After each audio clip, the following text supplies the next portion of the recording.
Hello കൂട്ടുകാർ, എല്ലാവർക്കും എൻ്റെ പുതിയ വീഡിയോയിലേക്ക് സ്വാഗതം. ഇത് 2 ചെറിയ ബീട്രൂട്ടാണ്. ഞാനിതിനെ കിച്ചടി വയ്ക്കാൻ പോവുകയാണ്.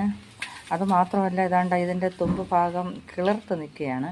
അപ്പോൾ ഇത്രയും ഭാഗം വെച്ചൊന്ന് കട്ട് ചെയ്ത് നടാമെന്ന് തീരുമാനിച്ചു.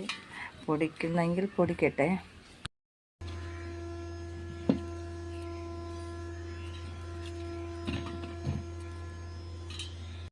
എന്നാലും ഞാനതിനെ നടാൻ പോവുകയാണ്. മണ്ണൊക്കെ ഒന്ന് മാന്തിയതിന് ശേഷം നല്ല ഈർപ്പമുള്ള സ്ഥലത്താണ് ഇവിടെ മറ്റുള്ള ചെടികളൊക്കെ നിൽക്കുന്നു, പാവയ്ക്കൊക്കെ. അപ്പോൾ അവിടെ ഒന്ന് നടാം.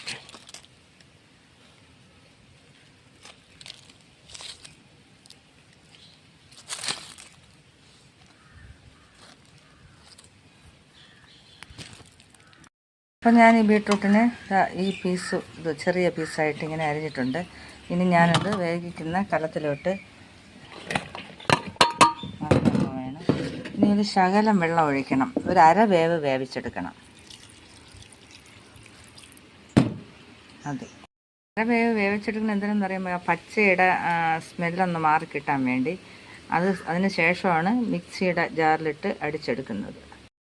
അപ്പോൾ ബീട്രൂട്ട് അടുപ്പത്ത് വെച്ചു ഒന്ന് ചെറുതായിട്ടൊന്ന് അരവേവ് വേവിച്ച് എടുക്കാൻ പോകണം. ചേർക്കാനുള്ളത് ആവശ്യത്തിന് തേങ്ങ, അടുത്ത് പച്ചമുളക് ഒരു 3 എണ്ണം എടുത്തിട്ടുണ്ട്.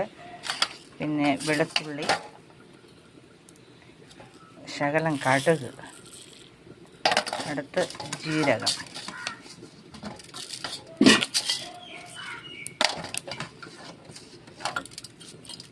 ഇത്രയും സാധനങ്ങളാണ് അരച്ച് ചേർക്കുന്നത്. മിക്സിയിൽ വെച്ച് നല്ലവണ്ണം അരച്ച് വെച്ചിട്ടുണ്ട്. അപ്പോൾ ബീട്രൂട്ട് പാകത്തിന് വെന്തിട്ടുണ്ട്. ഞാനതിനെ കോരി മറ്റൊരു പാത്രത്തിലോട്ട് മാറ്റുകയാണ്.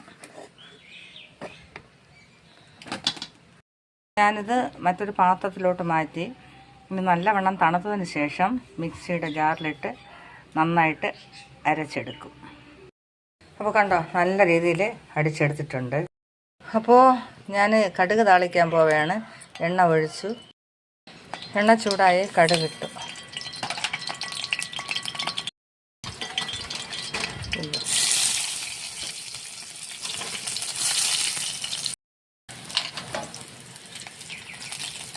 അപ്പോൾ കടുക് താളിച്ച് ഞാനിനി ഈ അരച്ച് വച്ചിരിക്കുന്ന ബീട്രൂട്ട്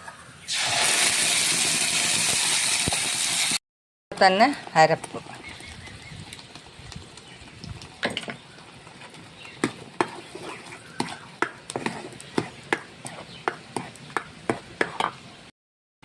ഇനി പാകത്തിന് ഉപ്പ് ചേർത്ത് കൊടുക്കാം.